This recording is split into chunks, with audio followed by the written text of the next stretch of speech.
We are live. I'm here. I see you. Dante is freezing. That's fine.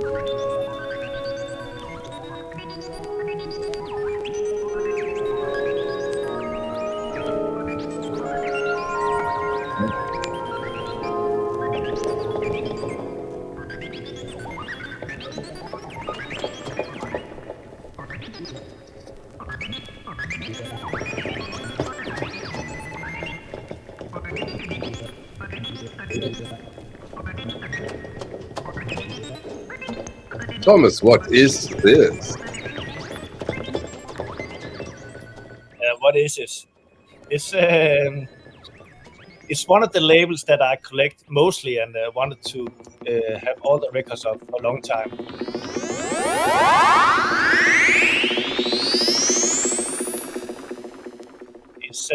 It's American spiritual jazz, a little bit free jazz.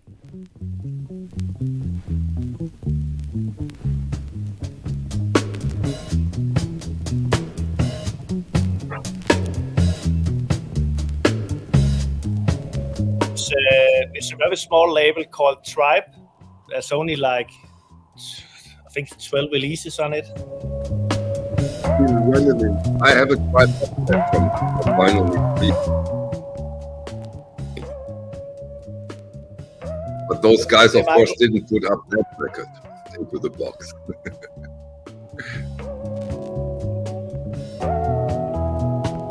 They're from Chicago.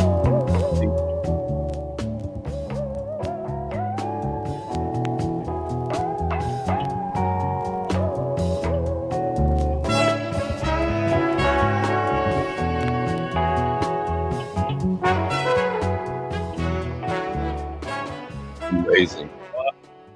I wanted to play some of my favorite tracks for you guys. This is a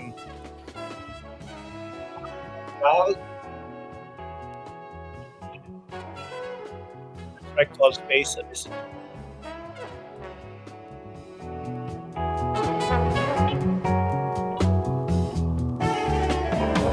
Fascinating how to like out there avant-garde record, and then it gets into the spiritual jazz. That's amazing, really amazing.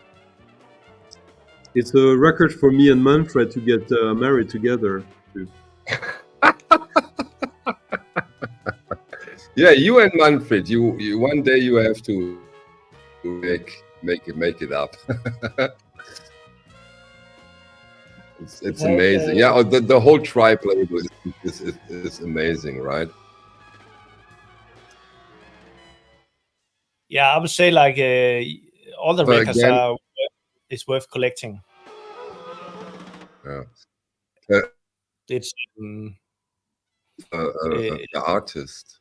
We didn't understand. What's the artist of this record? It's Marcus the This is the first issue, and the one I played before is the second issue of the same album. It has two different covers. Yeah. But I like the artwork. I like the on this second one.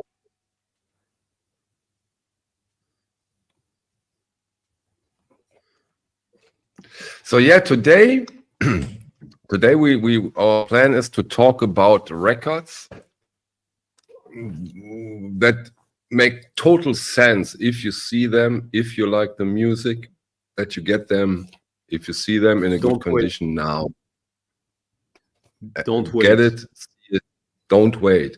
Those exactly. Thank you, Sandy. Those don't wait. If you see them, if you can afford them, if you like them, get them now, because there is a very, very high chance that they only know one direction. That's the topic of a stream. One thing. And next week we do another stream, which is as Dan Bosch is almost 1 week away. Next week we will do a members only stream, Dan Bosch, where we talk about Dan Bosch, the records, what we expect, whom we will meet, and what's going on. But today, yeah, see them, get them, buy now, or cry later. Stunty. But the record that Thomas just played is not one of these, because you can't find it already. Like, especially the first pressing, the black and white cover. This cover. This one is, and for those who don't know, the Tribe is a label from Detroit, I think, Thomas. It is, yeah. And it's basically the label of Phil Ranelin. And in the early 2000s, it got like kind of like around 2005, it got kind of a revival because labels like Hefty Records and Chocolate Industries, I believe they hyped it, reissued these records, did records with remixes by IDM, like artists like Aphex Twin and stuff like that. Not Aphex Twin in this case, but this kind of music. And so that kind of put back on the map Tribe Records. That was kind of a forgotten label of like really Afro-American jazz, mostly helmed by Phil Ranelin. And yeah. So the same story again, yeah. A new artist that for whatever reason goes back to this music, use them in a loop, use them for whatsoever reason and in whatever way, and puts them back on track, right? It's so often, right? Happens so often. Yeah, like kind of like Steve Red with Kieran Hebden from Fortet. Like there's a lot of connections like that. But, for the topic of today, yeah, it's really about these records that you want them, you don't see them often, and when you see them, maybe you think it's too expensive, you want to wait, but you shouldn't. Because exactly. Yeah. The urge is always there. Come on, I will see it again. This is not cheap enough. Who doesn't know that, right? But Stunty, before we get further into it, where are you? I'm in French Brittany, La Bretagne. Oh. Well, yeah, I'm at my dad's place, who passed away last year, and I'm taking care of everything and saying goodbye to the lost memories. But so this you is have a friend? You have a new friend behind? Yeah. Mass Fox here, but no, yeah, there's a bunch of stuff. I don't know. It's always a little strange when you discover stuff that was never in your life before, and it becomes an instant part of your life, and then you have to let it go because, I live in Sweden. Yeah. But okay, let's start with. Yeah, sorry. Go. Sorry. I still got like between all the dramatic things, I still got a few hours to dig for records in Brittany, and it's pretty good. Yeah, I can imagine. The more I thank you that you made it possible that you show up this week today. Yeah. I know it's not easy for you. You have a lot at your hands. And this is also the reason why this stream today will be a little shorter than the usual ones. Thomas, what have you prepared next for us concerning our today's topic? If you see them, get them. It was just like because we talked about the Tribe Records, and there's still investment possible because you can see prices from a record I'm playing next. They're up for between 900 and 3,500. So that shows a little bit like it haven't ended.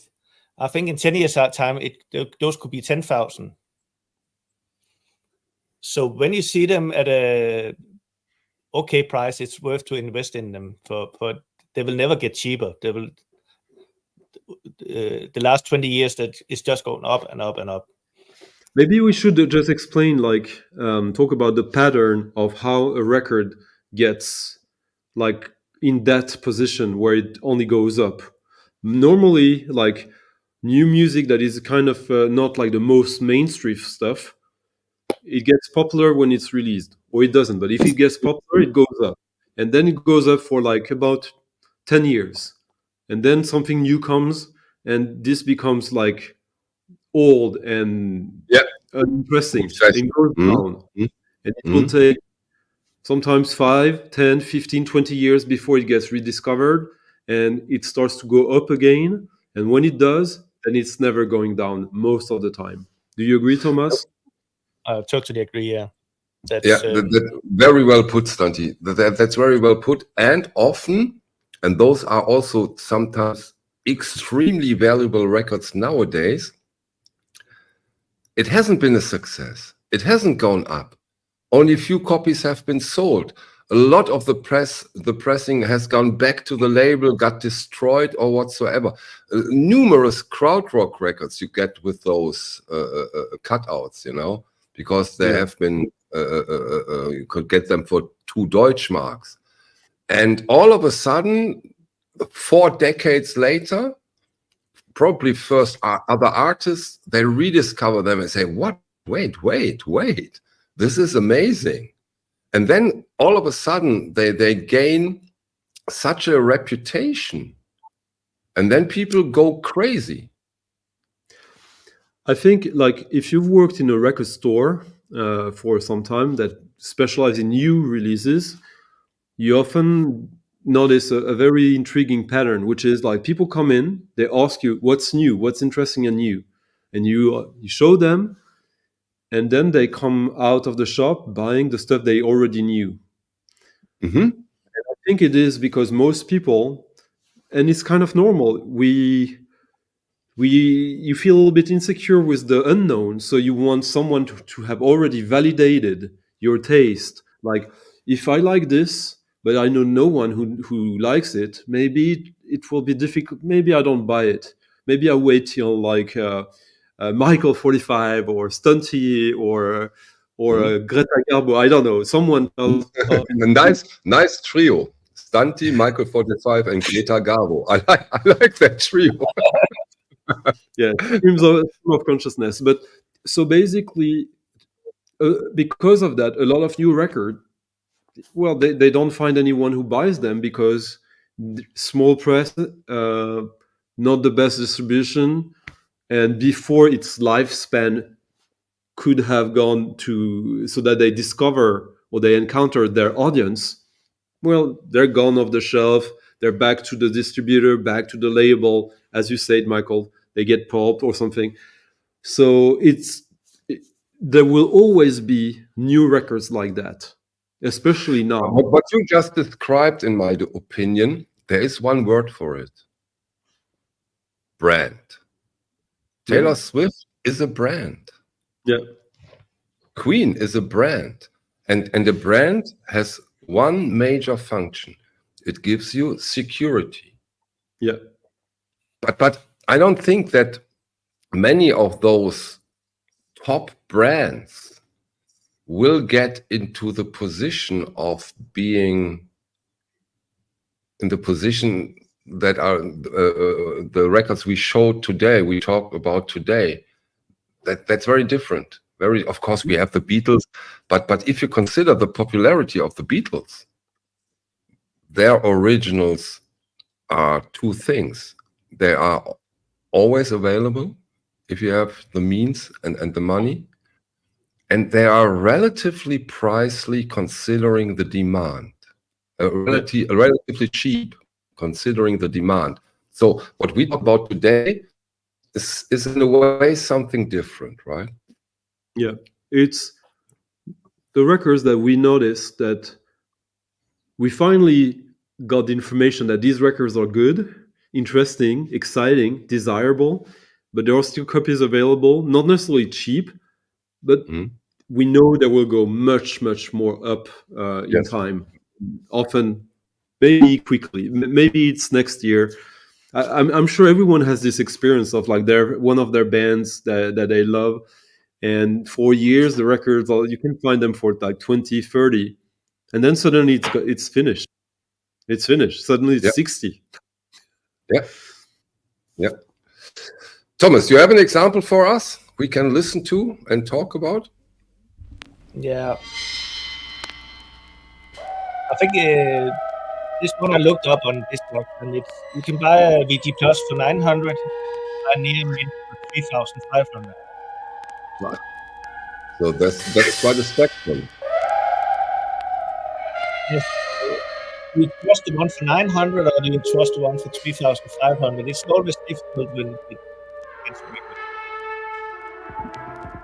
It's a good record, and for sure it will keep on going up. Yeah.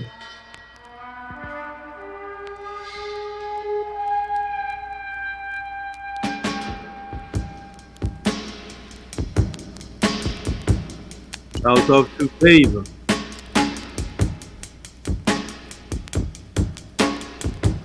it's the guy you talked about before.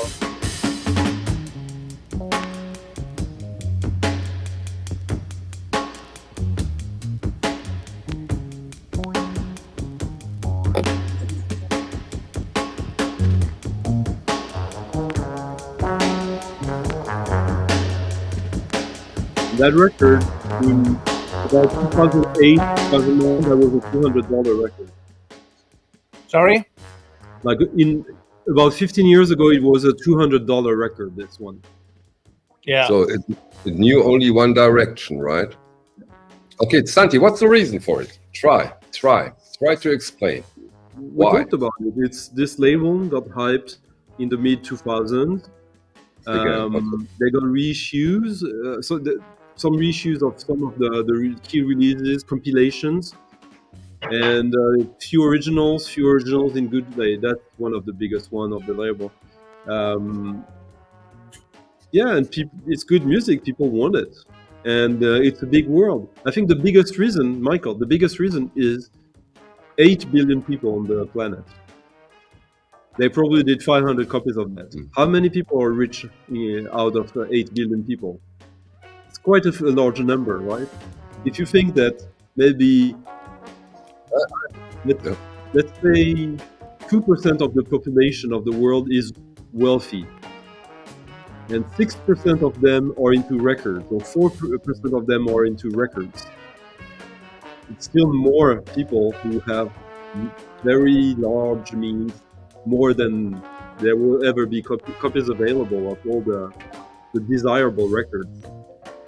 And the knowledge is only increasing. It's thanks to Discog, thanks to... That's one of the points. I agree. Yeah. The knowledge is increasing.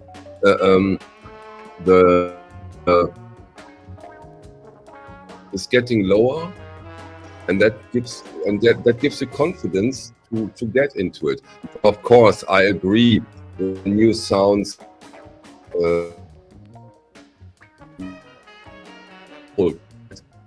1,000 would be too expensive for some people, not only some, for many people, of course. But this is just what Thomas said at the beginning is important. You can get it between 900 and 3,500.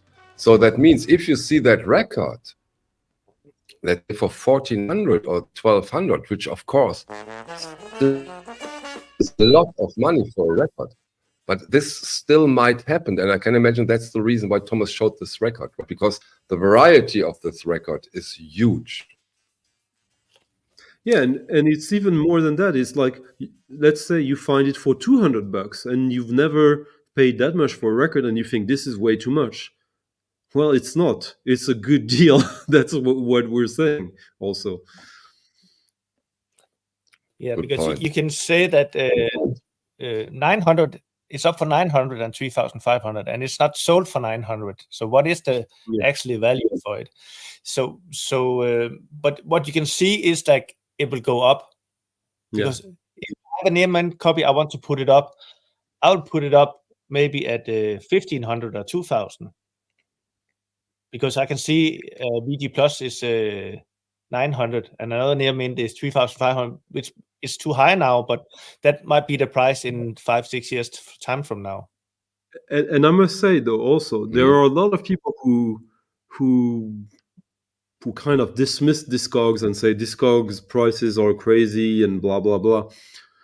Let's say this record that Thomas just showed, let's say there's only like, for the past 2 years there were 5 copies of it at $400 and one at $900, and suddenly the one at $400 are gone, and everyone thinks, oh, $900 is too much, like this guy should like align with the others, or at least close to it.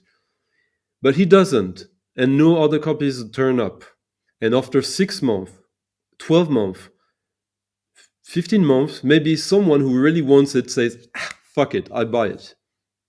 And then that's the Exactly. price of that record. Exactly. Even if And- people yeah. think this is crazy and this is not logical, it actually is when we talk about that level of scarcity. And when the records are really, really rare, it's like a cheap way to be a special person. Because if I wanted to invest in art, in Picasso, I will need to spend millions to be as cool as if I had.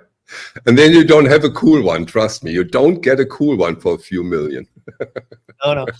But people who invest in art also start to invest in records. Yeah. And especially Chinese people, they like to show off at a dinner or something, playing original, more expensive. The more expensive, the better it is. Yeah, I agree. Oh, we are into so much trouble, Stunty. We talk about music and investment. People really will have a problem with that. But hey, it's a part of it's part of the hobby. So yeah, and thankfully they're also like, now we're talking about high end, but you also got the same dynamics with records that are still worth $20. So we can also there's we will get into way cheaper records.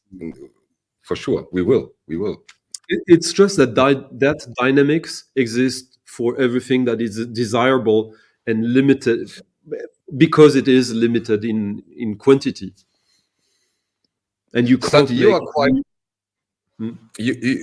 you are quite famous within your group of people who look at you regularly for having amazing recommendations. So if you want to have recommendations about rare records that are still, look Stunty's channel, look his live streams. He has amazing recommendations. Now for today's stream, you have a certain band, you have a certain kind of music you feel comfortable to recommend, to talk about. If you see this, get it and get it now. Well, now it's kind of not scientific. It's kind of the gut feeling, because you can never predict. But I can say that we were talking about that earlier. I can say that I've been quite surprised. Like, okay, when I talk with my American friends who are into the Pixies, and they are happy to get a record for an original of the Pixies for like $60, they are ready to pay $100. The thing is that you can still find them for like $40-$60. Like, if you want to have the third one with the monkey, not Doolittle. Yeah, Doolittle. If you want to have Doolittle, an original UK, you will find one for $40-$45 in Europe at least. And it's the original pressing is on 4AD, so it's Europe. Not in a near mint. Not in a near mint. Oh, no, I tend to disagree. But, maybe let me finish, Michael, because this is exactly what we are talking about. Like, right, the quantity was pretty vast, but I think that this is not going to last long. That's exactly like, for someone like me, it's easy. It's not difficult to find these records for 40, 45, and sometimes even less. It doesn't mean that it's easy and you can find them everywhere, but you can. But I've realized that I don't think this will be still the reality for much longer, which is why I think these records fit the topic of today. If you see these records for $40-$50 and you think it's too expensive, you might be disappointed in 6 months, a year or so. That's my gut. No, Christopher. Michael is talking from a different perspective. If I see from the Pixies a really, really good copy, of course I try to get it as cheap as possible. But let's take Doolittle. If I see an €80 copy of Doolittle in really great condition, I will buy it. It just takes 2 months longer until I have until I bought a cheap copy of it. You know what I mean, Stunty, right? Of course, exactly. I would prefer to pay 40 for it. But if I see an 80 euro copy, I still will buy it. I try to say, hey, come on, let's do 65. Of course. But in a way, it matters, but in another way, it doesn't, because those, I totally agree with the Pixies. They will go up so much. Yeah, I have no doubt. Pixies is an amazingly good example. And Rosin Murphy, in my opinion, another example. Cannot do wrong with Rosin Murphy. Amazing artist, amazing records, rare records, special records. That would be something I would mention in that regard. Yeah, and if you take Rosie Murphy, like some of her records are getting really expensive. She did an album with the Vinyl Factory, and it goes for over 1,000. Yeah, yeah. But also the regular stuff is Moloko too, of course. Amazing. Of course, yeah. There will be forever good records. I like those as well. What I would like to say, and I think Stunty might agree, it's not about the last 5 euros when it comes to those records. It's not that I see now I see a 50 euro record of Pixies Doolittle. And say, oh no, Stunty said 45. Hey, Stunty, also for 50, right? Yeah, that's what I meant. Yeah. And now we're not talking about, like, we're talking about records that will still be available and possible to find in a year, in 5 years. It's just that the prices will go up. They will go up significantly. And we can go back further. Sorry? Yeah, like I don't want to interrupt.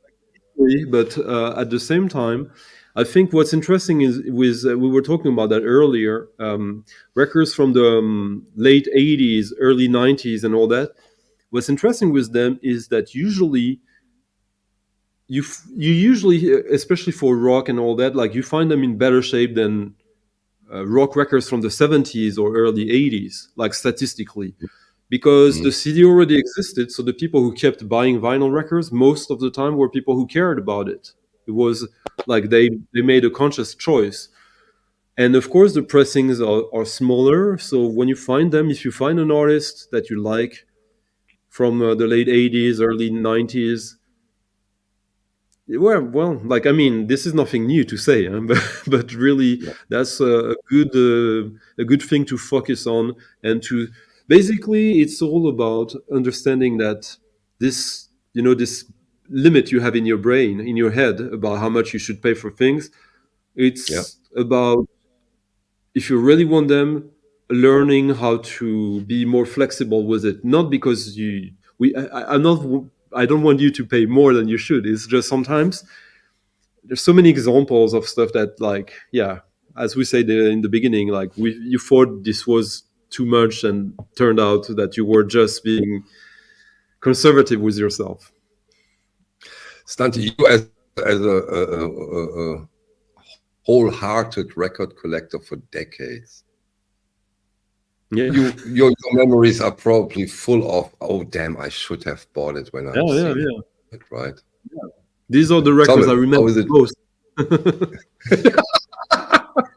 Thomas, how is it with you and records you didn't buy and regretted until today? I found it anyway. I don't. You are in a different position. You're right. You're right. I think about the price. I think I have a want list of 6,000 records. It might be not 6,000, but in that area I have a want list. So I don't go out and say I want to buy this Tribe records.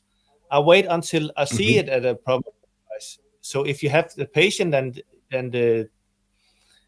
it, because you might find one on the want list for a fair price, but you're not finding the one if you're only going for one record. Then you need to pay the top price. Yeah, Yeah, that's the good, That means that very good something advice. Yeah. Stanti always Yeah. gives the advice, have a huge want list. Have a huge want Yeah. list. Yeah.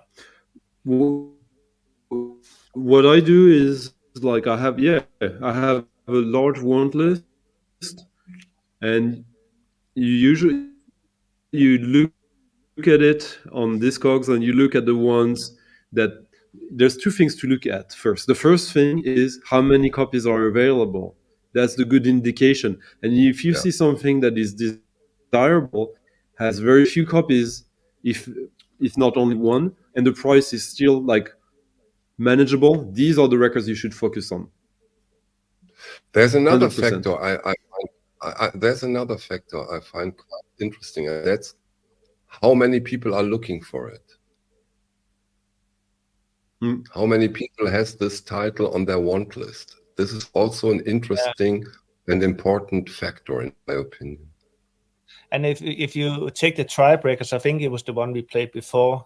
There's 52 who have this record. There's 1,453 who wants it. Okay, see, that's a strong indicator, isn't it? It's indicating that it will keep on going up. I heard about some French guy that travel around. They want to pay the top price you can get on Discogs. They'll pay the top price on all near mint copies of everything you can find. Okay. That means like, they see it as an investment. So no doubt. At the note, a near mint, if you calculate, it had the one we had before. I paid 300 for Philip. It goes up. It within a year it goes to 5, 7. It keep on going up, and until now, if you invest in 100 records, in average they will always go up. And if you have a business like I have, you have to look like what label do you buy if you need to keep them in stock. And I found out like a label like Jazzman, they kept on in average. The Jazzman records went from buying them for 25, they went to an average of 80 euro. So some labels you can follow, and it's a good investment. But let me give you an example that goes a little bit against the whole look at the numbers of people who are looking for it. 6 months ago, I discovered a record, the existence of a record from a Portuguese electronic musician, a woman, and I listened to it online and I thought, this is amazing. This is absolutely stunning.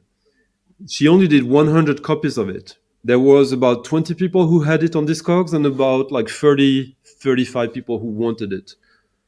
And no copies for sale. So I put it in my want list and I put it in my hardcore want list. Like 60 records I'm looking for every day. And suddenly one copy turns up in a shop in London for about 20. If it had been 80, it would have been the same thing. So because I realized that even if there's not that many people after it, but the quality of the music is great and I know it's a very limited quantity, like you have to let... Of course. This is not a law. This is just No, fact. I'm just, of course, but I'm like, when you analyze all this data, it's really about like, especially in obscure music, the biggest factor is the quality of the music, which is subjective, obviously. But when you really feel strongly about the quality of the music and it's a limited release, well, you're not the only one who's going to notice. Eventually, other people are going to notice, and then... True. That record that Thomas showed 2 weeks ago that made me hate you all. Well, that's the kind of records that when people listen to it, they want it. Yeah. Even if they knew nothing about it an hour before. I think we should listen to some music, Thomas.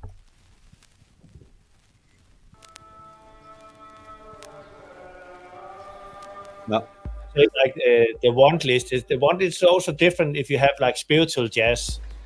Different when you have electronic music, because young people are mostly into electronic music and they're much better at having want list.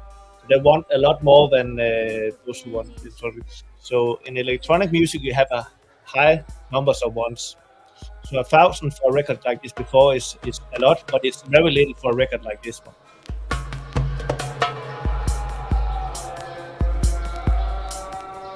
You do know this, huh?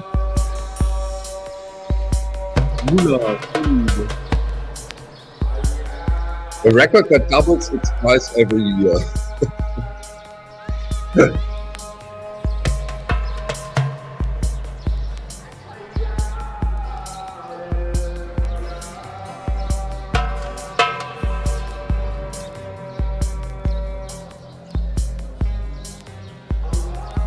One of the very, very few records I bought 2 copies of, just in case. I want your spare copy. I sold mine, me idiot, with the torch.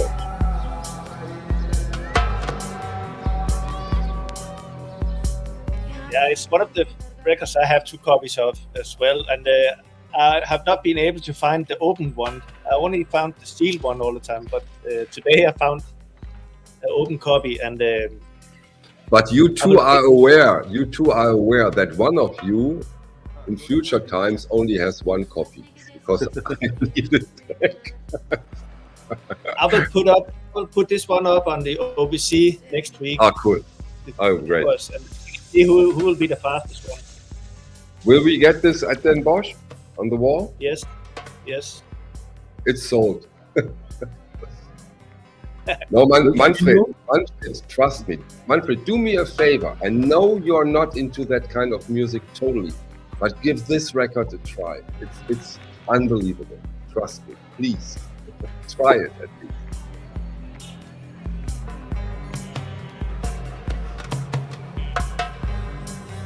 And there's the other aspect of it, which is this is music from this came out on CD in 1998 and on vinyl record in 2015, 16, first time. 16, I believe, 15 or 16. So this is relatively new music. And if you go to Den Bosch, there's not many dealers who are the right generation to know this and push it the right way. So, which means that it's still, even if it's already the secret is out in a way, it's still like not crazy, because they only did 300 copies of the one that Thomas has, I think. 500 copies. For whatever reason, it doesn't get re-released, right? It has. So the first pressing, as Thomas corrected me, is 500, and then they did a second pressing a few years later of it with some differences. And I think they did. I'm not sure, but in total, there's like less than 1,000 that exist on vinyl. Right, it's unbelievable, yeah. Which is still too little for this, because people love it. Yeah. And very interesting point you said. Very interesting point that the generation of record dealers, at least at Den Bosch, is usually, there are of course exceptions. Yeah. But it's very unlikely that you find many copies of this record at Den Bosch. Very unlikely. It won't happen unless you find a Thomas copy. I would be pleasantly surprised, but I think there is like a 2% chance that someone has it. But at the same time, there's like over 400 people selling records, so 2% it can happen. Justin, not new music in that way, but that it came out on vinyl. It came very, very late out on vinyl. That's what Stunty meant, I think. It's also a good example of an artist where, like, this one goes up in price, but after this he did I think at least 10 other releases. But because this was such a success, it might be the last one they might have done 10,000 of. I don't know the exact number, but it might be 10,000 for the last thing they put out. So they will not go up in price like this one. Exactly. And that's also the beauty of it. This is the original 500 copies. And from the original, there won't be 505 or 600 all of a sudden. It's 500. No matter what they do with re-releases, the original has 500 copies, period. And that, when it comes to such an important artist like Muslim goes, just speaks for itself. And so buying this record when you see it is, when you concern the stability or the price development, a no-brainer, a total no-brainer. I have in that regard, there's a record that you can still find for super cheap. Okay, if well, everyone here knows on the screen knows Coil. When they do a reissue of Coil nowadays with all the variants and all that, now it's 5,000 copies of a reissue of a Coil record, which is quite something, huh? Yeah, which means they are available. They don't get rare yet, and plus the fact that there are also already originals sometimes from way back. Right. But it's a band of underground electronic psychedelic music that can still manage to sell 5,000 copies of a reissue. Muslim Ghost might get there eventually, but what's interesting is Peter Christopherson, the half of Coil, the guy who was the most musician of them too, he had a solo project called the Threshold Threshold Boys Choir, which was only released on a CD with a DVD, and then it got reissued 2 years ago, 1,000 copies of it on vinyl, and you can still find it for like 20, 30, 1,000. Like most Coil releases is 5,000 right now. Do the math. I totally agree. Super tip. And it's one of the best music records he ever did. So that's the kind of math you have to do sometimes. I know what Thomas is showing now, and this is amazing. I can't wait. Show it, Thomas, because this one will be on the OVC as well. Normally it comes with a T-shirt, but I don't have the T-shirt. I have the T-shirt. Red or black? Red or black vinyl? It's the black vinyl. Okay. Good black vinyl. I have the red one, by the way. Yeah. I don't know the difference between, but it's a really nice box set. It's one of those. This is one of the vinyl on demand box sets. But you know the one that will be the most valuable of them all, Michael, on vinyl on demand. Come again. Do you know which vinyl on demand box that will be the most valuable ever? Yeah, the CUM organization box set, I think. No, it's the upcoming one. You think so? Why? Yeah, and I think you might have gotten it because Frank from Vinyl on Demand on his Facebook, he made the statistics of who ordered it the most, and the most were people named Michael from Germany. So I don't know if you got it, but basically he's ending Vinyl on Demand at the end of the year. And one of the two last releases is a John Balance box set, limited to 666 copies. There won't be 8 more. It's the singer from Coil. That will be the most valuable. So no, I know, and you are right, but you are wrong. I still say the CUM box set will be, after a decade, will be the most sought after box set. But I might be wrong. Hey, we will see. Exactly, we will see. But I hope, I almost pray that he don't stop. Please, Frank Bull, don't. If you see this, don't stop. He did good already. Thomas, music? Yeah, I can see there's a question for me. Normally, I'm yeah.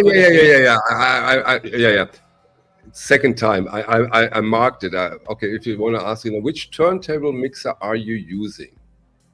Yeah, normally I always work with the Technics record player, the 1200 or the 1210. the first one they did was the 1200. So these are the old ones. The oldest, the first one they did. I like those because that's nostalgic, but they're not the best ones of the Technics. But I like those because I had them for 25 years, maybe 30 years, and they're still up running with no problems. And I like to work with them so I can turn around the record and move the pickup quite easily. So Technics 1200 are the one I'm using. My mixer is an ENS. It's like an analog mixer, DJR 400, with amazing sound into it. Because I think I'm not so much into the Roto mixing, because you mix with the turning the records instead of. I don't know if you can see here. Can you see it? Yeah, perfect. So instead of turning up the music like you normally do like this, you rotate it. That's why it's called a roto mixer. But it's more difficult to mix with. But what it has is like if I turn it up here, I can listen. I can take off the bass. I can take off the middle tone, so you don't only have the discant. So you can regulate the music in a very different way than you used to. And if you Thomas, when you've DJed with a regular mixer with channels you put up or down, for me now, I find mixing with a rotary so easy, because you can use, it's more smooth in a way, and you can use the channels more like a volume button in a way, and it kind of melts channels together, less hard than in a mixer. I think when you got a little bit of experience, it's just a no-brainer. I think so too. I think you can regulate the bass and the discant much easier. Even on each channel, there's a bass discant, so you can turn off the bass, make good mixes. But if you want to do like scratching, it's a no-go. It's really difficult. But what's cool with it is that you mix more with your ears, because you don't look too much at your hands. Your hands becomes an extension of your ears. Whereas with a normal, like a regular mixer, you look way more at what you're doing than what you do. It feels more natural with a rotary, I think, more organic. Yeah, and I think there's a lot on the market now. When I bought this, there was only 4 or 5 different ones you could get, but I think it's easy to find one now, and they sound amazing. So for me, it's important when you're out playing as a DJ that you have good sound down there, because if you have good sound, you can play a little bit more difficult music, and people will still like it. If it sounds badly, that's so true. I totally agree. If it end out sounding badly, you end up playing ABBA and Billie Jean, because that's people need to know it before they get into it. And probably Donna Summer. Yeah. Okay, then play something for us. Come on, Thomas.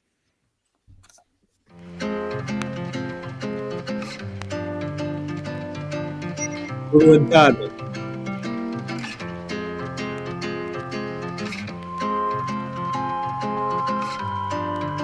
2 seconds, not 1 second.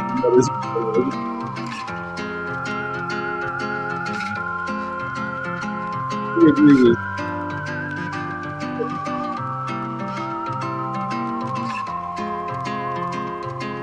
Histoire improbable d'une fantaisie, proche de l'équateur à un point précis. Latitude 500, longitude 36. Au cœur de la forêt, à cet interstice. Dans ta tenue d'air verdoyante, tu étais d'une beauté étourdissante. But Lana gave her approval. She loves it. What is it? Tell us about it. I think for me, it's also an improvement again for good investment. it's a band that goes a little bit under the radar, I think, for Mhm. the mainstream of the people who wants it. But if you look into it, I think this is the first record they did, and it got up again maybe 150, 200 euro. The Wow. second one they did, I think it's around 80 to 100. And I think they just did a new one, so that's one of those you're nearly sure that they will go up in price, and they get a But- bigger. They get a bigger audience who like them and who wants to listen to them. But that one, okay, this one is great. It's actually quite amazing. The second one is actually not good at all, I think. Compared to this, it's like it's shit. And I haven't heard the last one. So Thomas put up the right one. Oh yeah, Let's- absolutely. Let's stay positive, Stunty. Yeah, but what was interesting is when this came out, I remember that's when I was really going with techno. For the most part, that was my livelihood. And when I Stunty, give us some insight. What year are we talking here? When did This is 2015, I guess, something like that. 17. 17. Okay, yeah. And this is a French duo. Yeah. And this came out on a small, not a small indie label, but like a small indie part of a major. So they didn't do too many. And when it was released, I remember it was not a cheap record. I think it was like 35 euros new, which is not necessarily expensive for No, indie but stuff. not cheap either. Yeah. Yeah. And I heard it and I thought, this is great. Whatever genre you're into, this is just great music, pop music. And I want to have it. And I remember at first, it was a little bit difficult to get because they didn't press that many. Mhm. And then the label understood and so they probably did like 2,000 of it. Maybe, or at least 1,000, I would say. Mhm. But it was still kind of like a under the radar, cool hipster thing, but not for everyone. And But this under the radar, this is a very important thing in a way when it comes to our topic today, right? yeah, but they are also headlining very cool festivals, so they are very popular. But are they popular to the level that their audience are buying vinyl records? Probably not. So they are a band that, yeah, they're kind of like a small Justice band, the French duo. They're kind of like that, but with a different kind of music style, and still kind of under the radar compared to a band like Justice, with music that is much more timeless, in my opinion. Oh, I love the question I put up now. I really love it. Because I would say this might also be a record. Get it now. Get it now. I know it's expensive. It's expensive, but get it. Get it. It's in my opinion, it's amazing. Dante, you kill me now or you agree with me? Neither. I haven't listened to it yet. Okay. Thomas, what's your opinion on the new Andre 3000? I love it, but I think a little bit different. I think like most of his fans think it's weird from what he did before. Yes, it is for sure. That's one of the aspects why I love it so much. Yeah, but I think it will be like a lot will buy it, and there'll be a lot for sale. And then within some years, people will find out the quality into it, and they will explode the price. That's what I'm not talking. Now we have April. I'm not talking May. I'm talking May 2033. Like We're all going to be dead then, Michael. What are you talking about? I still will do these streams with Thomas. But on the okay. Maybe a little bit slower. No, I had not any real interest in that before I heard about it. And everyone I know, or a lot of people ask me, "What do you think? Are you going to listen to it?" And then I heard some people tell me what I would have expected about it, which is, okay, this is him experimenting, but not being successful at it. Yeah. But I thought, like, I'll eventually. I know I will hear it eventually, and that will be enough for me to make up my own mind. When Thomas Yeah, is saying, but Santi, you know the mechanics. yeah, absolutely. You know, And when and now we have a major artist who goes into a very different approach. He tries something. He's very experimental, and of course, the coolest way of handling is not liking it. Because everybody likes it, and then you have to be the cool guy around the block and don't like it. Come on. I think You know with the something like that, there's too many people who could have an opinion. So that there's not one way or another, but it's just like I was just waiting for people to like hearing Thomas say, "Oh, this is great. Okay, that puts it in the right direction." Then I have someone else who says, and so I know that I will have like expectations when I hear it, and the lower they are, the better they are. The But better that's it the is. same I thing agree. for I agree. everything. Yeah. Yeah. But Yeah. I mean, it's I would love for this to be as exciting as this for me. Okay, tell us about it. Well, it's just a Steve Lacy record that is pretty Ah, rare and was a cool cover, and I found it in the world here. so you But found another Steve Lacy. yeah, now I'm closing on 120 Steve Lacy records. You don't like them, right? Yeah. Yeah, And, but yeah, Steve Lacy, hey, you put me onto him, and I hate to say it, but you are right. No, I don't hate. yeah. You know, no. He is amazing. He really is amazing, and maybe we can also put him here into this topic. A lot of his stuff is underrated and underpriced until today, right? Or I wouldn't say underpriced, but affordable. There are Steve Lacy records that are already 200, 300, 400. And there are a lot of great Steve Lacy records that are 20, 30, 15, between 15 and 30, because they have large numbers in pressings. But what does that mean when we are, again, 8 billion people on the planet and more people want to stand out, as Thomas was explaining?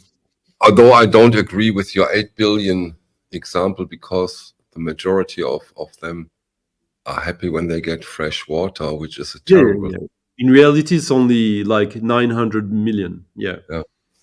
Which is sad, but yeah. Mm. Okay, after this, music, Thomas, or your impression, your opinion. About under 3000, because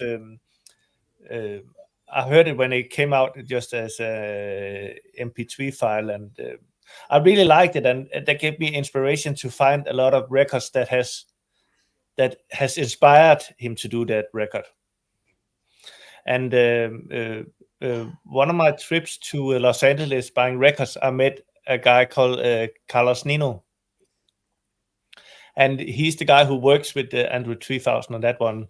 And he was the most amazing guy. I met him he was playing live DJing at a sushi bar in Los Angeles. And I came in and we became friends within a few minutes, because he was playing like a free jazz, like the stuff we were playing there, we heard there. And we became really quickly friends. And I started to buy his records as well. And he's more into like free jazz in a way, a little bit like Android 3000 took a little bit inspiration into. But I'll just show like these records. If you're into stuff, yes. And you have just made a connection with the beginning of the stream, since Carlos Nino, he was instrumental in the resurgence of Tribe Records. He was one of the people hyping them and remixing them on Hefty Records, if I remember correctly. Yeah, and remixing stuff for Sonra, and a lot of he's a really nice and cool guy. I think he looks like this. Oh, yeah. Same hair than Stunty, but more.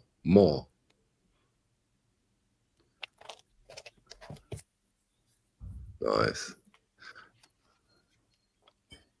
Yeah, he started out as someone who was doing electronic music, influenced by hip hop, and now he does music on records on the international anthem. Yeah, he looks a little bit like a cult leader, but hey, No, like a hippie. isn't that the same? Okay, sorry. No, I don't think he would lead people. He would. I think he's not a yeah. He's not a leader. Yeah. Thomas, I really want to hear some music from your wonderful system. Okay, this one is This is a cell phone tone from Apple. Maybe Michael. Then maybe we can listen to music from my system. Yeah, look at this. Look what Santi has here. This is a record player of your father? Yeah. Santi, what is this wheel at the front of it? I don't understand that wheel. It's just bullshit. It's for radio. It's for like it's for old people. But I bet this record player is better than yours in Sweden, right? Since my two record players are 1210s, the ones that or 1200s, the same ones that Thomas was showing. You're dissing Thomas. Yeah, come on, let me try. Okay, Thomas, that music we all knew. I think this record is also one that you should look up for. It's not a cheap record; it's an expensive one, but you can be lucky to find it. But what I think is fun with it is like one of my favorite artists, Jamiroquai, which I love his records. Yeah. I think this one is an inspiration for him when he made his record, without knowing it, but I think so. It's a wonderful record to play now.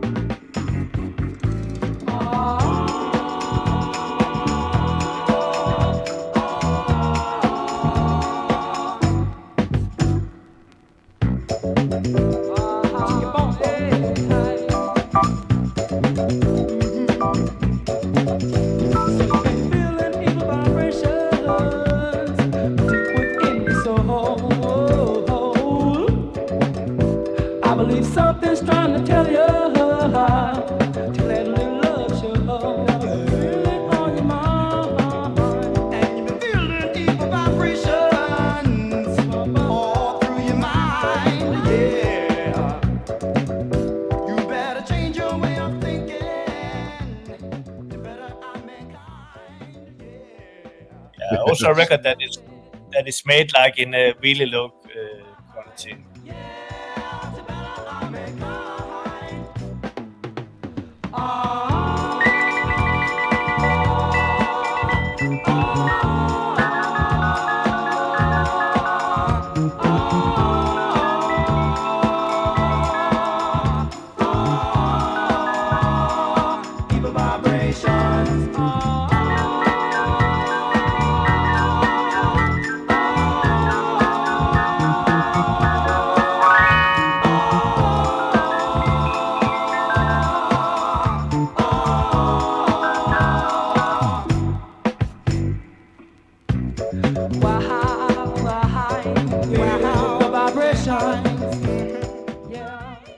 So De La Soul sampled this. We have the same story here again, right?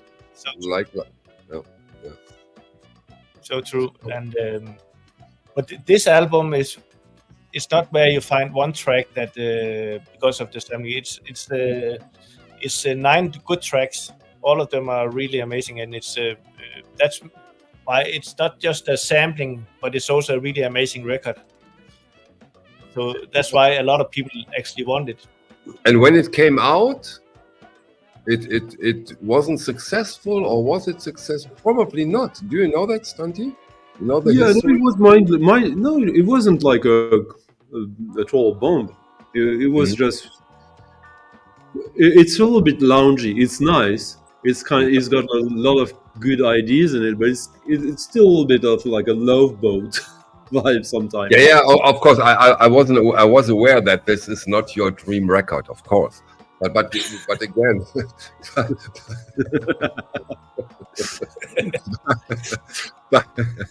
But again, we have the same story here. Probably not so many copies sold, sampled by a very famous band, and built up a reputation over decades. Right? Same mixture in a way. And what Thomas said. Do we have this huge variety here again? It's 900 or 3000. Is this the same thing here? Yeah, exactly the same. I think this one you never see. It's even more rare than the Tribe records to get a first issue. Okay. I think like there will be like 1,500 who wants this one, I guess, and maybe 20 who have it, and out of those 20, it might be 5 who really have the right one. It's okay. That's a problem again. Yeah. It's a really difficult one to find, and I worked with a seller for half a year for him to sell it. Okay. But you can find a reissue. That's okay, no problem for you. It's a common record nowadays. Yeah. Like the first original pressing is super rare, but there are later pressings that are old also, if I remember correctly. I think it's been repressed 4 or 5 times. It's not a difficult record to find, but it's really in our today's context. This might be an interesting and important topic. What does it mean for those kind of records when they get repressed? Is that concerning? Is it concerning the price development a good or a bad thing?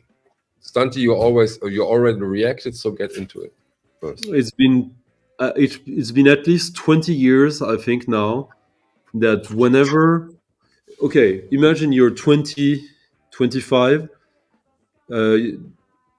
There's a record you want, and suddenly there's a reissue of it. You think, okay, more people will be able to get it, so the original will go down. It was a logical way of thinking for some time, but for 20 years now, it never is the case. Like when there's a reissue, some new people learn about this thing for the very first time, and statistically out of them there will be people who have more money than the people who have been waiting for 20 years already. So always. And this shows, in my opinion, one thing, that when it comes to those kind of records, it needs very, very few people who really goes for it to make the price explode. You don't need 2,000 people who wants to buy this record. No. You need 10, 12, 15. If you look at the Otaker, aphex Twin type of music in the late 90s, early 2000s, the best place to get these records when they were released was Boomcat in the UK. They were the ones who were really promoting this kind of music. And always they were like, they kind of almost invented the whole buy now or cry later. They didn't say it, but like of FOMO, of fear of missing out. Yeah, totally. Yeah. The joke, I think the joke about it. And I think it was created by people who were buying from them and because you couldn't listen to the records before, you had to buy them, and being, disappointed by what you get because it's not as good as the hype. But what they did was, like, there was also the whole thing with IDM and electronica. There's 500 people who are into that music. You press 490 copies of it. Exactly. And you have hardcore ambassadors who are angry. Absolutely. You don't need 2,000, you need 10 people sometimes. Exactly. And they have to be dedicated, and they have to go for it, and then that's it. If you see the price development of can records in the last 6 weeks, it's unbelievable. Have you done that, Stunty? Or you in the gallery? Look at the price develop. Tago Mago, Future Days. Look at them. What happened? No, but why? Why did it happen right now? Damo Suzuki died. Oh yeah, That's yeah, one yeah. question. Yeah, he died. You don't get a decent Tago Mago for under 600 euros. Ege Bamyasi is easily above 1,000 euros. And So this are you is, saying that I should buy a lot of Elton John records and go kill him? you don't need to. You just buy them. Nature will do the job, Stunty. Nature, I promise you, nature will do it. McCartney. You just have to sit and watch. It's gonna happen. Sorry. Yeah, but you know, what do you think, Thomas? The whole price is going up because the artist dies. I'm not sure this is sustainable. I maybe I'm wrong, but I still have this gut feeling that this is not reality. Yeah, but in the case of David Bowie, it was sustainable. Thomas? We'll see. Thomas, okay, yeah, you can say that always. But It's I think it goes up in the beginning and then it's and I think when Prince died, we sold 800 Prince records in one day, and somebody starting to sell those records for 200-300s, and now they're back in a little bit more realistic prices. But it means like there's a focus on those artists for a while, and if you have a sealed copy of Prince, it will be sold expensive. But there's a lot of G plus copies out there that you can still get for €10. And I think it went up and then it went a little bit down. The same with Michael Jackson. His prices also went up, and now they find a more realistic level. Of course. I just think that I don't think that you can expect, if people bought like Kate Bush records a year. Okay. A good example, right? Good example. Yeah, but I don't think in a year. I think that in a year they will be back to normal. Yeah, okay, but Stunty, that will be a different normal. They won't go down. They won't go down to the point where they have been. Probably not, especially for good condition ones. I agree. Yeah. I agree. Yeah. I think when you have a record that suddenly goes from 200 to 600 euro, which is the case here, suddenly a lot of people also find out, okay, if I can get 600 for it, I will sell it. Mm-hmm. So sometimes if it's not a rare record, suddenly a lot of records appears and the price will go down again. Because always, like everyone here knows it. If the record is not rare,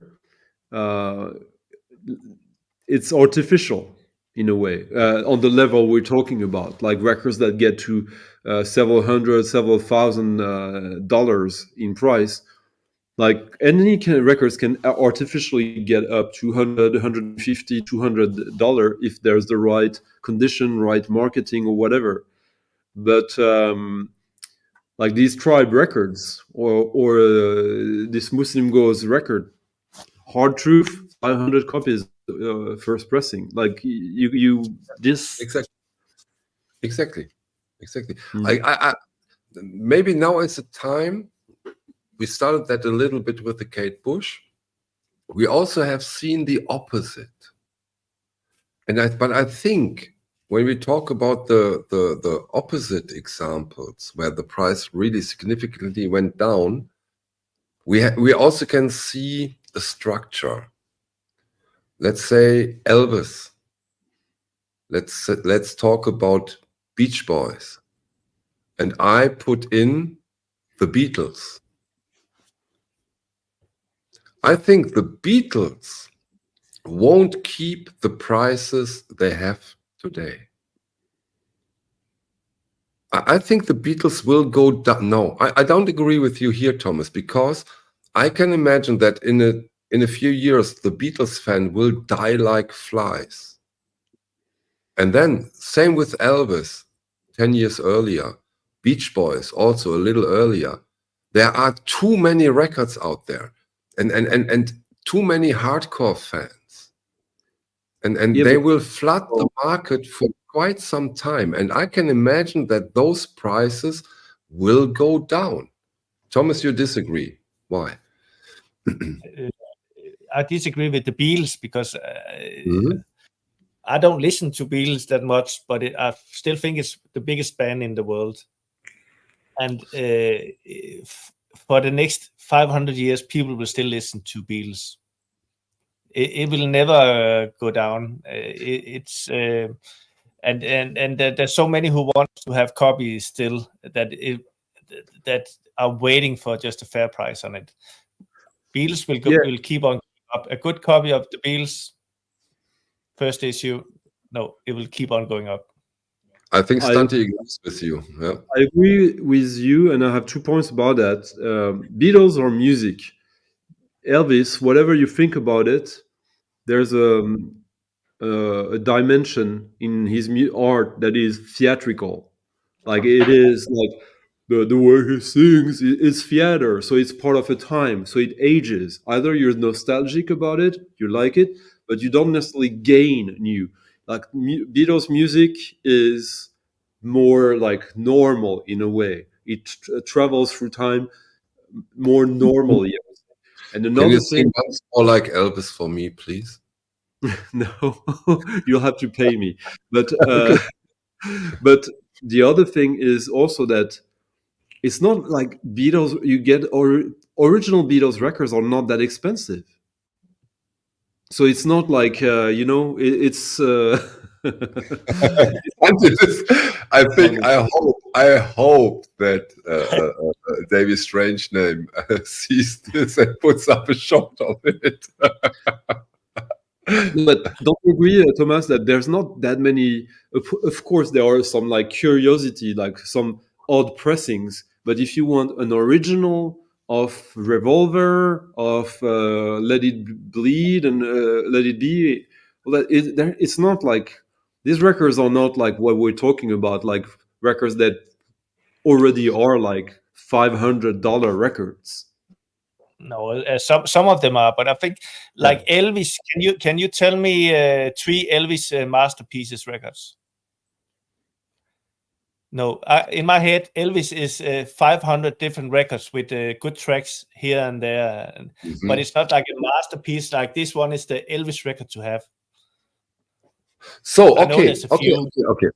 okay. I wanted to provoke this discussion, of course, because I already knew at least Stante's answer. I knew because we discussed this already. But what happened to Elvis and the Beach Boys? What you say about Elvis is true. But hey, come on, the Beach Boys are amazing. Beach Boys is also a bit theatrical, Michael. You know, like this boy band, like singing in choir. It's something from a certain time that like was already Pet Sounds. Hey, come on. Pet Sound, yeah, but Pet Sound is a little bit different. But still, in a way, you know, surf music is novelty music. The Elvis rock and roll is kind of novelty as well. It is from a time for that time. And Hot Cuts, come on. But I mean, if you take, okay, let me show you one record that is cheap, but of course, this music is timeless. There's no theatrics about it. So if it's rare, it will always be expensive and go up. What do you think, Thomas? I agree that I was just listening, but I agree that it's. I think Beach Boys is closer to Beatles than it's closer to Elvis. Me too. But it happens to the Beach Boys originals. Or correct me if I'm wrong, Thomas, please. Correct me. We only have a few of the records. Pet Sound will be a masterpiece forever, and it will be something people dig into now and then, and that will never go down in price. It will keep on going up. But I think there's a lot of other Beach Boys records that that doesn't matter. Say it. Basically, No, it's not Yeah, that they but don't matter. I like early Beach Boys, but if you want, like, if from a collector, like, connoisseur perspective, they want Pet Sounds and Smile, and that's and passive and the Dennis Wilson album Pacific. What's the name again, Thomas? The Dennis Wilson record with his with his face on the side. yeah. These are basically the three records that, like, if you want to Surfer have Girl, Stunty. no. Pacific Ocean Blue, yeah. Like, basically, if you have like a broad taste and you want a little bit of everything but the good and cool stuff, you'll have Pet Sounds, Smile, and Pacific Ocean Blue, and you don't need anything more. It doesn't mean that the rest is not good. It's just that with the Beatles, it's a little bit different. Okay, but okay? I agree. Of course, I agree. I'm not stupid. It might look like it, but I'm not. I would say, but help the early Beatles, this rock and roll stuff. I kind of agree with you that, like, if you listen to the lyrics of these early Beatles, like, they would be Me Too right now. Love, love me do. It's always about, like, getting the girls and like taking advantage of them. Well, yeah, but you said it's theatrical. Yeah, the early stuff, I agree. Yeah. But I don't talk about Abbey Road Revolver, Sgt. Pepper's White Album. Of course, I don't. But I talk about this rock and roll. We will see. Time will tell. Time will tell. No, but, like, for example, the record that Thomas was showing some time ago, if you take the first two Velvet Underground records, if you have an original pressing of these, they will never go down. Never. No. But Thomas wanted to say something, I think. yeah, I can't remember what it was. Fake it. No, but I think Beatles changed. They changed style to every album. It never got uninteresting to listen to, and they experimented so much at that time. So if you put the historical perspective into the records and listen to them, it's amazing. Very good point. Very good. It will be that forever because they invented a lot of the things. Yeah. True. And a new way to record as well. Yeah. But in this case, I don't think anyone needs us to make their mind about if they need to buy these records or not. Something, one thing has nothing to do with this stream. Take this chair to Sweden. This chair is amazing. Try. Come and get it. This chair is amazing. Yeah, well. Wow. I have never ever seen you this relaxed. Thomas, do we get some music now?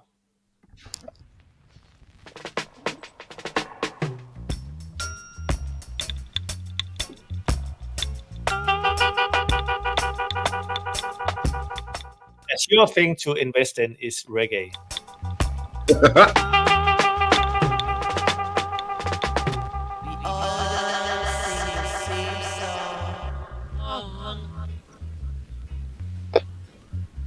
We all gonna sing the same song.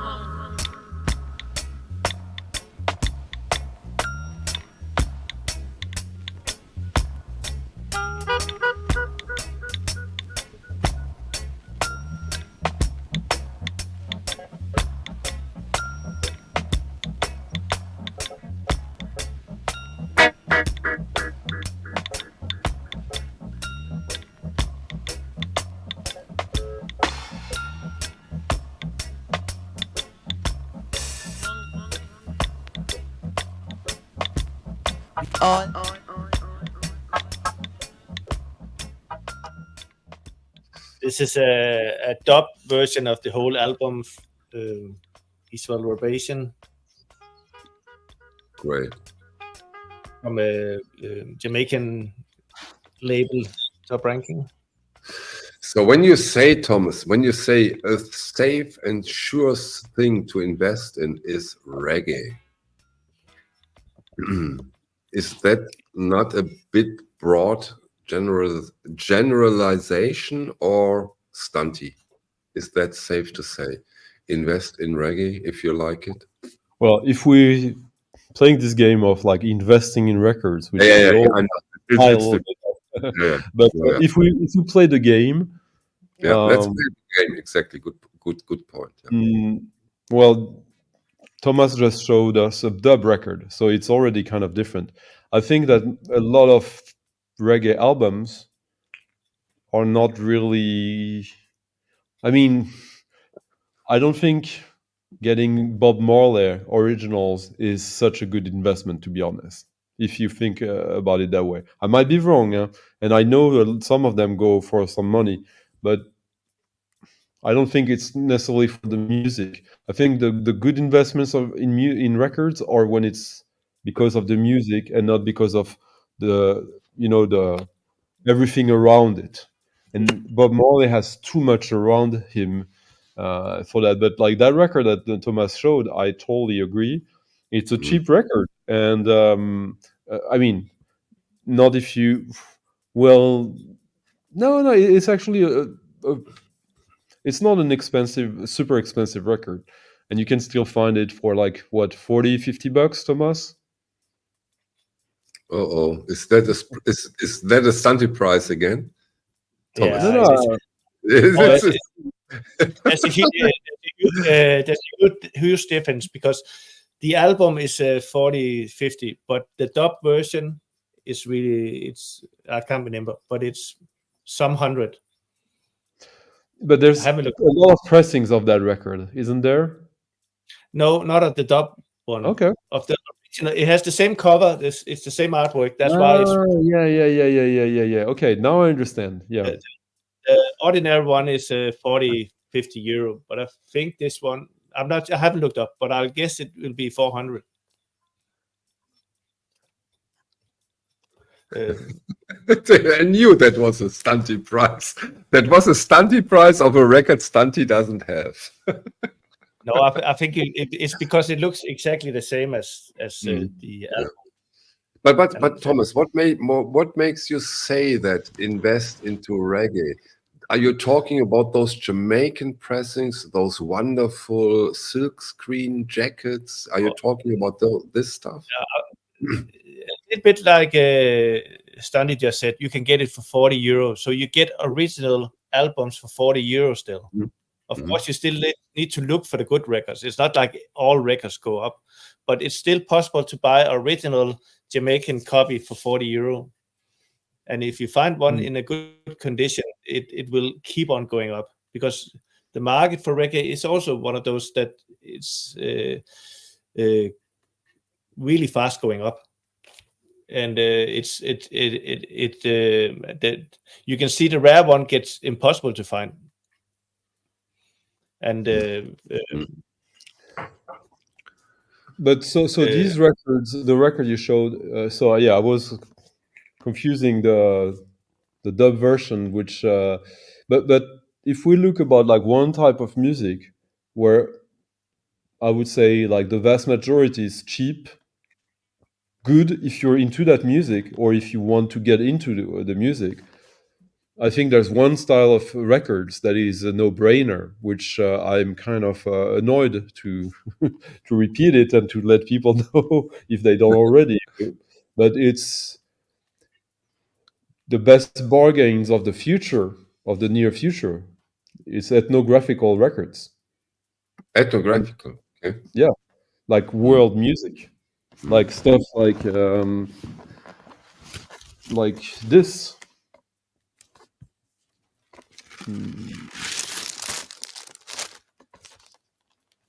On Okora. These records, they always are in good condition, or 99% of the time. They're almost always like sold between 5 and 25 bucks. So you pay 25 when you really like it and you want it now. But if you're patient and you look for them, you will find them for 10. And then there are some that already have a reputation and a hype, but very, very few. And the knowledge is not yet completely spread. There's a lot of that kind of music that no one is talking about, like, critically, like, oh, this is what you should get, and blah blah blah, which means that it's still the kind of the Wild West for these records. Yeah. What do you think, Thomas? But I think you need to be you need to know a lot about the whole industry to find and invest in those small labels. That's Yeah, but the thing is that you can still build the knowledge, be part of the knowledge building, because you can still buy them for cheap. And yeah. there's lots of great music in there, and so we know from experience that the great ones, they won't last. The knowledge is building up, but we're still really much at the beginning of that, of people collecting it. 5 years ago, I would only buy these records when I found them cheap. Now I'm seeking them. I'm looking for them. I buy them online to get them now. That's that's fairly new, and yeah. But I think you might be like 5 years ahead of most people. Well, we're trying to give Right. clues Get that. about stuff like that today. Yeah. And just listen to one of your streams, and you'll be so clever. I agree totally, and you can step over a lot of just getting the experience from then you know what's going up. Yeah. I think what Manfred said here is also very, very true, because although we might not be into this kind of music so deeply, but stable currency of rock. I mean, today Thomas and me, we talked about Deep Purple in rock for a reason, and they are stable, and they are not stable in a vertical way, but they are stably growing and growing and growing. And this new blood who gets into them, also very true, and also a very important factor.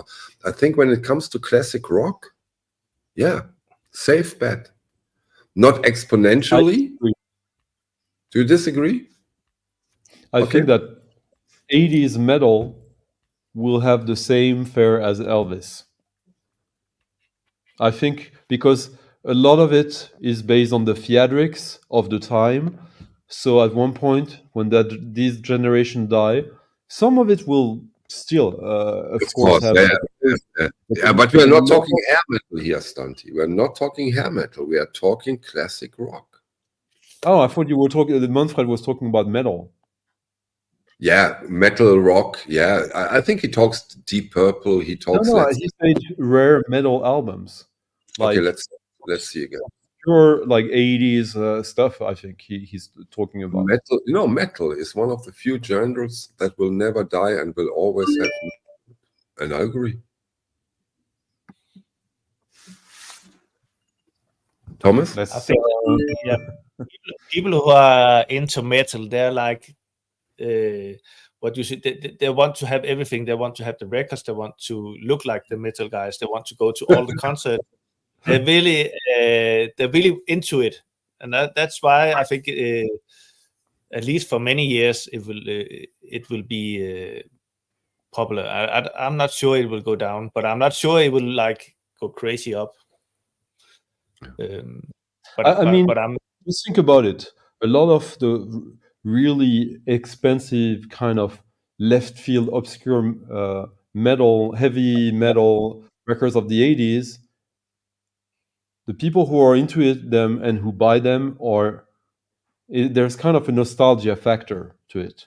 It's music. The music is, for the most part, pretty conservative. It's not, and I'm fine with that. I'm not saying it's bad. 80% of the people are conservative. Maybe, but when it comes to art kind of tends to, like, I think Elvis was a good example. People still love Elvis, but it's true that Elvis records have gone down dramatically.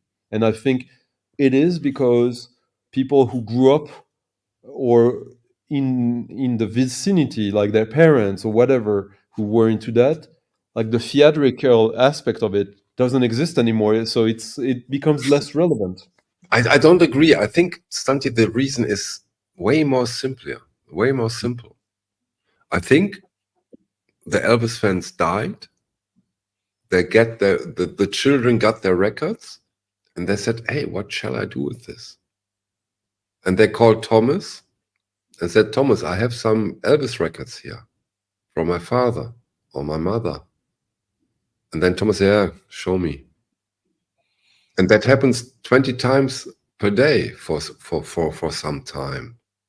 And then it's a market, offering and demand.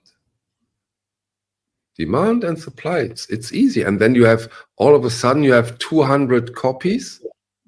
And then it was 400. And they say, okay, 380, 379, 375, 370. And after 2 weeks, you are at 220.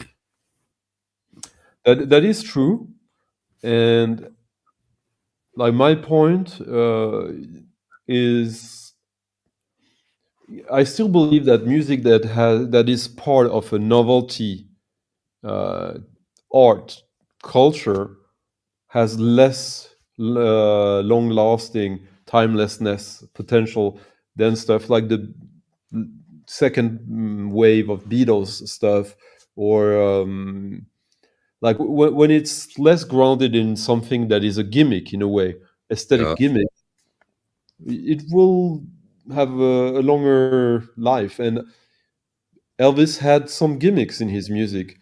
The early Beach Boys too, 80s metal had a lot of that. So that's why I'm not talking about what I like or not there. Huh? It's so your point is valid, I would say, and mine, you make what you want with it. But I think that way. Yeah, from Elvis to music. Thomas. Oh, Music. yeah, give us some music. It's time.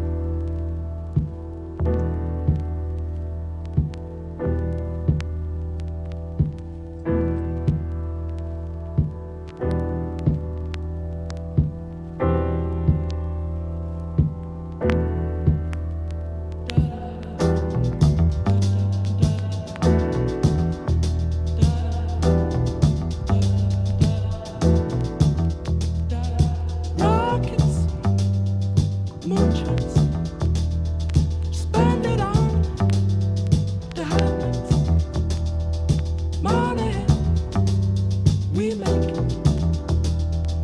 For we see that you take it. Oh, make me wanna holler the way they do my life.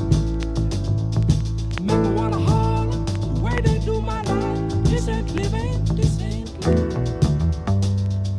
No, no, baby, this ain't living. No, no, no. Flesh on, no chance to increase finance. Bills pile up, sky high. Send that boy on to the death. You're hitting nerve here. I think it's the first time I play some Belgian music. The way they do my life.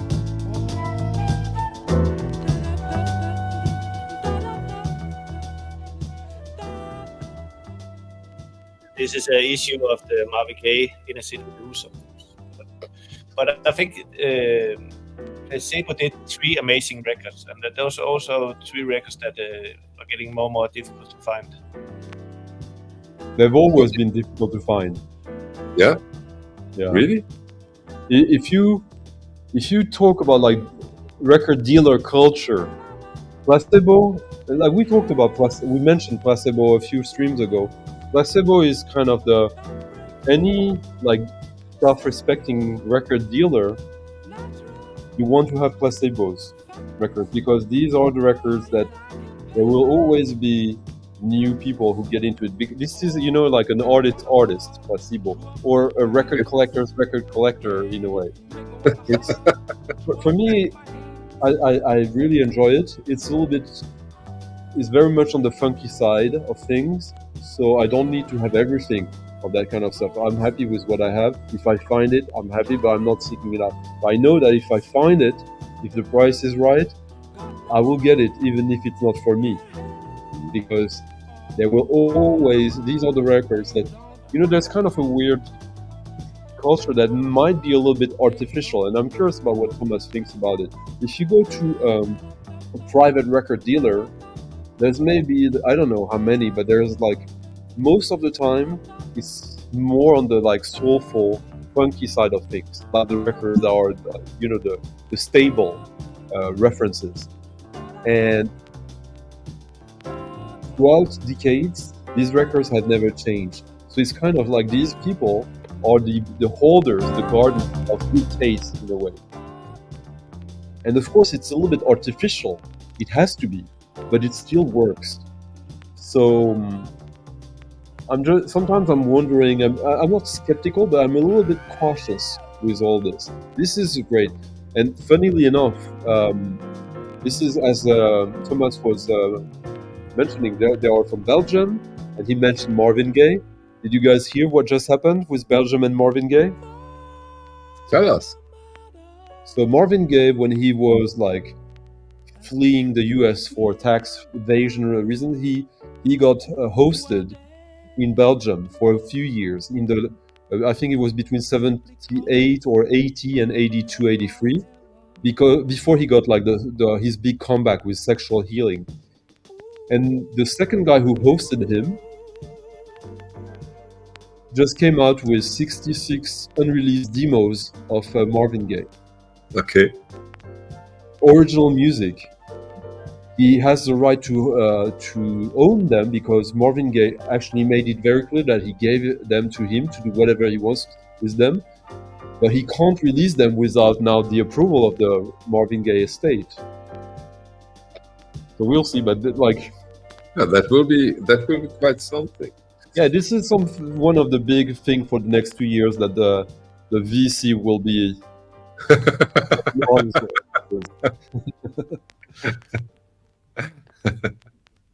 Yeah, that was quite a popular choice we just took. Oh, what's that? Still placebo? I think this is more like the sound of the placebo.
I would say 10 years ago, these records were like 300. So yeah, about 15 years ago, these records, you would get them from a dealer for between 200 and 350, I think, when you got good condition. How much are they worth nowadays, Thomas? I don't know. I would guess around 1,000. I haven't looked it up, but Wow. they keep Really? on going up. Yeah, they are. They are the records. Like this is mainstream. This is like music heads. These records have always been there, always. Amazing. So those three are the ones to get. Okay, put them aside, Thomas. But you can't get them now. I can. You see? Yeah, you I can. Was just Yeah. But these records, you can get them in Den Bosch, because these are like the darlings of record dealers. There will be options for these records in Den Bosch for sure. That's But they have all looked up the Discogs price for it. Yeah. Of course, But man. And you can't blame them. Hey, you can't blame them. Yeah, you I had still think it's still a good idea to buy them if they're good condition. Yeah. So But- you think, Thomas, even at 1K, go for them? if you can afford it. A near mint, if in a near mint copy, it will just keep on going up. Okay. They don't go up super fast, I would say, but who knows? Who knows? Because I think, again, I think I kind of hinted my opinion about that. I really think that we're at like a sort of tipping point where we've been like for the past year or so, we really realized that these good records, good condition, or even just at all, like it's the end. It's the end of like finding Yeah. everything. You have to get what you can get if you are really in this for the long haul, run. Very, very interesting point, Santi, because, you know, when I now hear, oh, those placebos are over 1,000, whatever. But we also learned there are thousands, or let's say a couple of thousand records out there that are over 3,000. So, why can these placebos not be 3,000 something in 5 years? It's not impossible. It's crazy. It's crazy. Yeah. Yeah, because now it's just about knowledge growing. Yeah. Now it's still, you see here, like all the people who know these records are music heads. It's Mhm. still not like something that has, even if Daft Punk sampled them, it wouldn't go suddenly. Whoop. No, it would still go like that. I think for them, but there might be something that might make it go even more up. It's but again, now we're talking about these records. There are like the same pattern for so many levels. So trust your ears, trust your taste, and don't like good music nowadays. Everything that is interesting, even if it starts right now at 15 or 20. Yeah, like most music, I think that okay, it's a little bit like overwhelming, I guess, in a way. But if the topic is what should we get now or regret later, I think we're at the point where everything that is somewhat desirable is Good that way. point. Good point. Sorry, I lost connection for quite some time, but I get the idea what you just said, and I totally agree. So that means, my son is very much into financial markets, and that's in a way his job. And I talked about him. What happens? Because we have those trusts, and they have an unbelievable amount of money. And we have hundreds, maybe thousands of those trusts. If one of those trusts decide, let's get into vinyl, they could control the whole market. They have so much money to spend. They would be able to control the whole market. They could buy everything. No, they couldn't control the whole market, which is a good thing because They could. Okay, so tell me why they could not. So first, they couldn't because there's so many things. There's too much. It's almost endless in a way, which is good because if they could actually control everything, they would leave no room for anyone else, and then it would become its own bubble. Are you aware of the amount of money they have Yeah. at their hands? Are you aware? I mean, so Sony in Japan already in the 90s had a trust fund for building the nicest record collection ever. I knew back then the guy who had the job of doing that with unlimited money. And Yeah, but we're talking not. We don't talk 60 billion.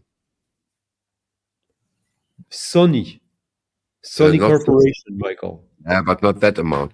Those trusts, if No, if but one of from back then in the okay, 90s, and they continued to do that. I can tell you that the collection they have is amazing. It's nice. It's also a drop in the ocean okay, because all these ideas, they won't be able to escape these, all the reflexes, the bad reflex. Oh, we need to have all the classics and all that, and they will always focus, and they will never trust someone fully that actually knows what they're doing. Like these people, you know how it is. They can't, when the emotional aspect of record collecting is really important. Like there's equations can't deal with that, in my opinion. If I'm wrong, I'm wrong. But no, I hope you are right. I'm afraid you are not, but I hope you are right. Thomas, what do you think? I think it all doesn't matter, because if you like a record, you'll never sell it, so it doesn't matter. Okay, The what value. can they do? But okay, if we are all honest, Thomas, if we are all, every record has its price. If we are all honest, that's because you already accepted to be a seller, Michael. no, If you no, because to be a good somebody seller, comes to you at your place, Stanti. Come on. But how should they do it? If you take like Michael Jackson Thriller, it's made in 50 million copies, and a near mint is of course €100. Good point. But if you take all the copies of Thriller, all the copies of another one, it's more than is for sale on Discogs. There's like, I think, 100 million for sale on Discogs. So don't forget that I sometimes take a standpoint just to increase the discussion. And they will need thousands of people to find those records, because they'll not be able to buy them, because time is a huge thing in collecting vinyls. It takes a lot of time to get your collection. It's not you don't get it from one day to another. Yeah, you might have the money, but then you don't get the knowledge of the records you're buying. Then they're worthless. So that's yeah, and this is a wonderful point now, Thomas, because the emotion, money cannot solve all your problems as a record collector. You need knowledge, you need emotion, and you need time, no matter how much money. Is that it's easy. Just imagine I buy a Bob Bates record from 1979 of like very desirable. Few people know about it. People who have money and who want to build this kind of abstract like monolith of like the best of the most desirable, and they get it, and then they feel nothing for it. How fun is that for them? If you talk from an investment perspective, you guys all know that you never sell better anything than the stuff that you like yourself. So it's not a good investment for them if they don't like it. It's as basic as that. There's better investment than that. Records, like the record dealers, if you go to this guy who has his small flat with 5,000 records that are all exceptional, he will sell these records to you more expensive than you could maybe find them if you put some time. Also because he shows you the love for it. He feels something for it. And you can't, like, if it is, again, an investment, it's not a good investment if it's just for the money on that scale. On a smaller scale, it could be, if you are smart and already have planned your exit. Very well put. Yeah. And Mike, you know the difficulties. So if they start to empty the Discogs site for the good records, they'll get a lot of wrong issues. The scammers. So that A means lot of you need to put the heart into every record you buy. yeah. So that means the scammers will save us. Yeah. No, but it's an you interesting conversation because there is a fear for that has been there for quite a while. Because as you put it, Michael, we know there are people who have unlimited funds, and if they wanted the 100 copies of a limited to 100 copy record, they could get it. Apart from what Thomas said, the people who already have it and love it, and who, okay, they can't buy a castle for themselves, but they already have a house. So why, if they have that record, it's because that's what they love. So why should they?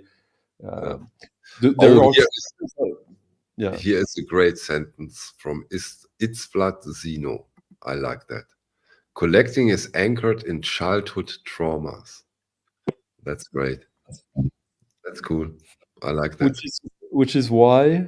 No, I'm not saying I don't have any childhood traumas. Everybody except of you, Stanti. No. But that's why I've said many times, I'm not a collector. I have a collection. No, you are one of those collections who is owned by his collection. Don't give them more power. In a good way. Yeah. But, okay, people. I promise Stanti not to do That's it fine. longer than 90 minutes. We are at 2 hours now. I really enjoyed this discussion. I don't feel that we covered it all, but we didn't intend to cover it all, of course. No, I will say one thing at the end before you end, because you should always remember that the record companies are clever when you buy new records. And I think, they always, if you think it's a good idea to buy a lot of these records because it will be worth something, it's because they already made a lot of copies. Like they did with the ABBA album, they put it out and made it sound like it was rare. They put out 250,000 copies, but it ended up being worth like nothing. Yes, Adele, Thomas. And right now, Taylor Swift is putting out 1 million copies of her next album. And I just heard that Beyonce, I can't remember if it's 100 or 300 copies that she put up of her next album. Only 300 copies. Yeah. But that, for me, that might be a story that they put this out and 2 weeks later they put another one out in 100,000 copies. But they always try to be clever ahead of you. Yeah. And there's something that is so obvious that we didn't even say it, but maybe we should. Like, if there was like an entity that was like trying to control the market of the collectible records, there's always new records, new music out. So there will always be after. It never ends, and that's beautiful. That's beautiful. Okay, from next week on, Den Bosch will be, of course, in the center of everything. Next Wednesday, we will do a members-only stream for once. Then we will do, of course, a lot of streaming from Den Bosch. The OBC will have its own booth, but every record we will put up at Den Bosch will also be available for the OBC customers at the shop. So no disadvantage when you don't go to Den Bosch. There's only one disadvantage if you go there, and there's a certain record that Thomas will have on the wall. And if you really are an asshole and buy it, there's only one good reason. It's if you really remember it was my birthday last week. That's disadvantage. Okay, let's go out with some music, Thomas.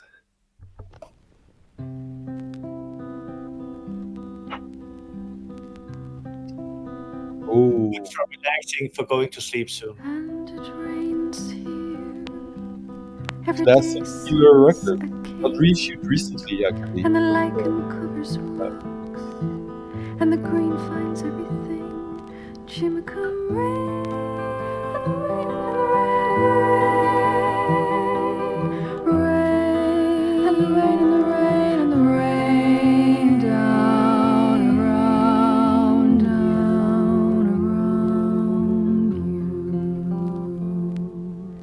you. Chimicum rain. It's been a wonderful stream. Thank you. In the soak of leaves and the needle touch